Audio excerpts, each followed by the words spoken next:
Kaleidoscope एका सामान्य माणसाचे विलक्षण आत्मचरित्र. लेखक आणि सादरकर्ते राजीव शांताराम थत्ते. एका 64 वर्षाच्या तरुणांनी लिहिलेलं हे साधं सोपं आत्मचरित्र आहे. या चरित्रात तुम्हाला तुमच्या आयुष्यात येणारे अनुभव कोणीतरी सांगितले आहे असंच वाटेल. प्रत्येकाने आपले जीवन कसे गेले ते सांगण्यात तर खरी मजा आहे. त्यात जर तुमच्या आयुष्यात आगळ्या वेगळ्या अनोख्या घटना घडल्या असतील तर ते वाचकांना नक्कीच आवडेल. मी तसाच प्रयत्न केला आहे. तुम्हाला या चरित्राच्या रूपाने एका सामान्य माणसाचे विलक्षण जीवन कळावे हाच या कॅलिडोस्कोपचा उद्देश आहे.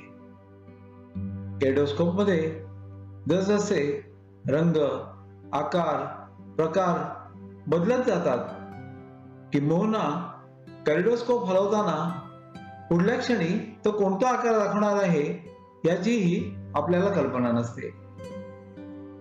आयुष्यही असेच क्षणोक्षणी बदलत जाते. आपण कल्पनाही केली नसेल असे प्रसंग उद्भवतात, ओढवतात. ते सारे वाचण्यातही एक वेगळीच मजा असते. दुसऱ्याचे आत्मचरित्र वाचताना आपण स्वतःचे आयुष्य कसे गेले, कसे घालवले त्याचाही वेध घेता येतो. तसा वेध घेण्याची इच्छा आपणा सर्वांना हो ही ईश्वरचरणी प्रार्थना. नवीन उद्योग. मी आता प्रकृतीच्या कारणासाठी स्वतःची उत्पादने निर्मितीचा कारखाना बंद केला होता. सर्व 7,000 चौरस फूट सुयोग इंडस्ट्रियल मधील जागा मी भाड्याने देऊ लागलो. कर्जांची देणी संपूर्ण देऊन झाली होती. त्यामुळे बँकांना दरवर्षी लोन रिन्युअल प्रपोजल देण्याचे कामही आता बंद झाले होते. जॉब वर्क मधून मिळणारे काम 24 तास चालणारे असायचे आणि त्यावरून मिळणारे उत्पन्न मात्र तो गाळा म्हणजे युनिट भाड्याने दिल्यास जेवढा येईल तेवढाच मिळतो असे लक्षात आल्याने जॉब वर्क घेण्याचे मी बंद केले. त्या कंपन्यांच्या मालकांशी चांगले संबंध ठेवूनच हा निर्णय घेतला असल्याने कोणतीही कटुता न होता जॉबवर्कचे काम संपले. 4,000 चौरस फुटांची जागा हेल्थ TPA ह्या इन्शुरन्स कंपनीला लीजनं दिली. उरलेले 3,000 चौरस फूट जागा प्लॅटिनम 1 या कंपनीला लीजवर दिली. दोन्ही कंपन्यांच्या डायरेक्टरशी आणि मॅनेजरशी माझे वैयक्तिक संबंध निर्माण झाले. माझ्या पुढील आयुष्यात येणाऱ्या आरोग्याच्या तक्रारींवर आणि गंभीर आजारांवर मला हे लॉंग टर्म संबंध फारच उपयोगी पडले. दुसरी एपिलेप्टिक फिट. त्याच दरम्यान मी माझ्या परिवारासोबत परदेश सहलीवर निघून गेलो. ही सहल अशी होती की ज्यामध्ये घरच्या सगळ्यांनी खूप आनंद लुटला. मी परदेश दौऱ्यावरून परत आलो. कामाचा व्यापही वाढला. दिवसातून 12-12 तास काम करायला सुरुवात केली. एक दिवस माझ्या ऑफिसमध्ये मला खूपच काम होतं. रात्री 9 वाजता माझ्या बाजूच्या इमारतीमध्ये असलेल्या फॅक्टरीला व्हिजिट करून नंतर घरी जाऊ असा विचार मी केला. मी बाहेर पडलो आणि मला फिट आली. मला आठवत नाही पण मला नंतर सांगितलं गेलं की माझ्या कारच्या पुढेच मी जमिनीवर पडलो होतो. श्री सचिन एका जवळच्या युनिटचे मॅनेजर जे जवळच होते ते मला विक्रोळीच्या एका हॉस्पिटलमध्ये घेऊन गेले. माझ्या तोंडातून फेस निघत होता त्यामुळे त्या डॉक्टरनी मला हॉस्पिटलमध्ये ऍडमिट करायला नकार दिला. मी काही विष वगैरे घेतलं असेल असा त्यांना संशय आला आणि त्यांना चिंता होती की त्यांच्या विरुद्ध या प्रकरणात कुठलाही खटला चालवला जाऊ नये. या कालावधीत माझं कुटुंब त्या हॉस्पिटलमध्ये आलं. त्यांनी मला फोर्टिस हॉस्पिटलमध्ये शिफ्ट करायचा निर्णय घेतला. मला हॉस्पिटलमध्ये आणलं गेलं. डॉक्टर प्रकाश वैद्य, माझे जवळचे मित्र, डॉक्टरांची एक टीम आणि परिचारिका आधीपासूनच माझी वाट पाहत होते. या सगळ्याची व्यवस्था डॉक्टर प्रकाश यांनी केली होती. माझ्यावर हॉस्पिटलमध्ये चांगले उपचार केले गेले. MRI काढला गेला आणि इतरही काही चाचण्या केल्या. हा एपिलेप्सीचा दुसरा झटका होता असे सिद्ध झाले. तिसरा एपिलेप्सीचा झटका. या घटनेच्या 1 वर्षानंतर एक दिवस संध्याकाळी मी घरी थोडा लवकर आलो होतो. मला अस्वस्थ वाटू लागलं आणि त्या रात्री मला लवकर झोपावं असं वाटत होतं. सगळ्यांना गुड नाईट करून मी झोपण्यासाठी निघून गेलो. अर्ध्या रात्री मी घोरू लागलो, ज्यामुळे माझी पत्नी संध्या जागी झाली. राजीव, ठीक आहेस ना? तिने विचारलं. पण माझ्याकडून काहीच प्रत्युत्तर नव्हतं. त्यानंतरच लगेचच मला एपिलेप्सीचा झटका आला आणि माझ्या तोंडातून फेस निघू लागला. माझ्या परिवारातले सदस्य या लक्षणांनी चिंतित झाले. मला डॉक्टर स्टीफनच्या बेथनी हॉस्पिटलमध्ये ऍडमिट केलं गेलं. हॉस्पिटलमध्ये ऍडमिट झाल्यानंतर मी सर्वसाधारण अवस्थेमध्ये परत आलो. मला खूपच अशक्तपणा त्यानंतर जाणवू लागला. एक दिवस वैद्यकीय निरीक्षणाखाली मला ठेवलं गेलं आणि दुसऱ्या दिवशी हॉस्पिटलमधून डिस्चार्ज मिळाला. ही एपिलेप्सीच्या फिटची आणखी एक घटना होती. 2 दिवसाच्या विश्रांतीनंतर मी परत कामाला लागलो.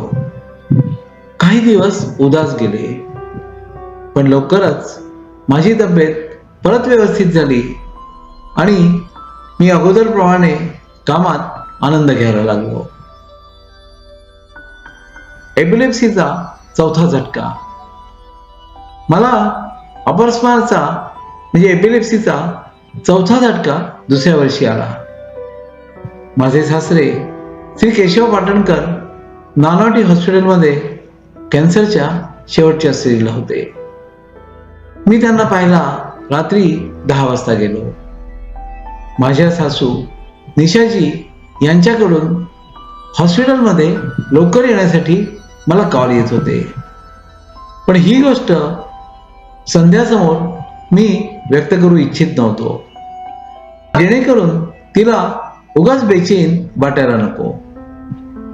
मी माझं काम पूर्ण केलं आणि माझ्या सासूबाईंकडून आलेले जे कॉल्स मी घेतले होते त्याविषयी संध्याला नंतर सांगितलं. हे ऐकून तिला धक्काच बसला.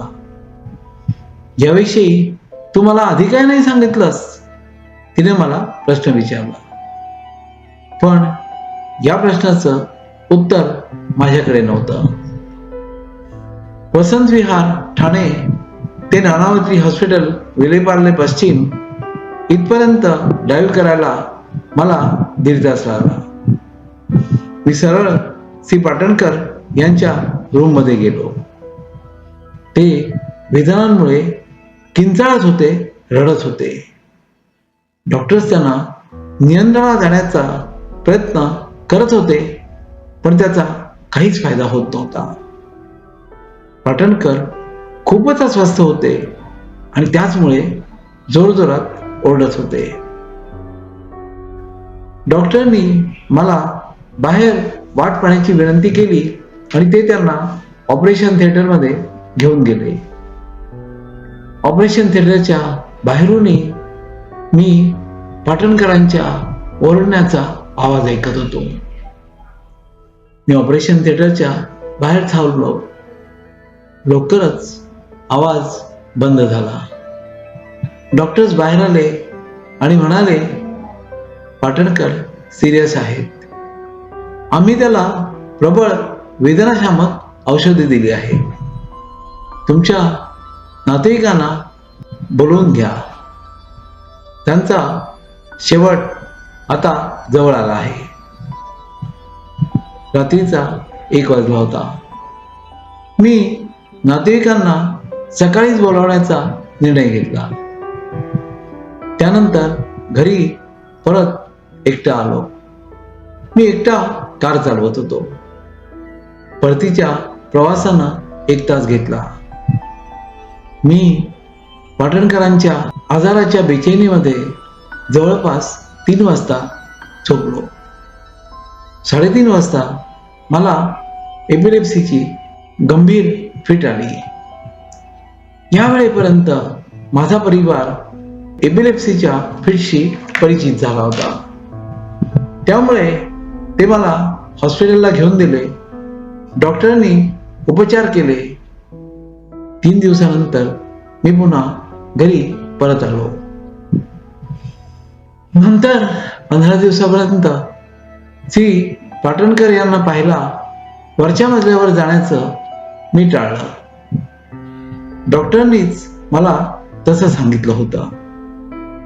मी दररोज संध्याबरोबर हॉस्पिटलला जात असे, पण कारमध्ये थांबणंच मला भाग पाडलं गेलं.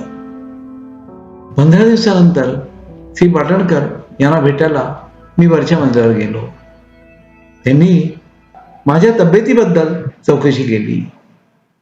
कॅन्सरच्या शेवटच्या स्टेजवर असलेल्या एका पेशंटनं माझ्या तब्येतीची चौकशी करून त्यांच्या जावयाप्रती असलेलं खरं प्रेम आणि आपुलकी दाखवली होती. ही मोठीच गोष्ट होती. जवळपास पुढच्या 10 दिवसांमध्ये आम्ही पाटणकर यांना कायमचे हरवून बसलो. त्यावेळी भारतामध्ये मी एकटाच पुरुष नातेवाईक होतो आणि म्हणूनच मी त्यांच्यावर अंतिम संस्कार केले. त्यांना शेवटचं अभिवादन करण्यासाठी आम्ही त्यांना स्मशानात घेऊन गेलो. डॉक्टरांच्या हलगर्जीपणामुळे एका मोठ्या आणि काळजी वाढणाऱ्या व्यक्तीचं देहांत झालं होतं. 6 महिन्यापासून त्यांना गळ्याचा कॅन्सर होता. खोकताना थुंकीमध्ये रक्त येणं अशा लक्षणांच्या साथीने ते डॉक्टरना कितीतरी वेळा भेटत राहिले, पण त्यांच्या कॅन्सरचे निदान डॉक्टरनी फक्त शेवटच्या 1 महिन्यात केलं. या पृथ्वीवर एका माणसाकडून दुसऱ्या माणसाप्रती किती निर्दयता आणि हलगर्जीपणा होऊ शकतो हे मला त्यावेळीच कळले.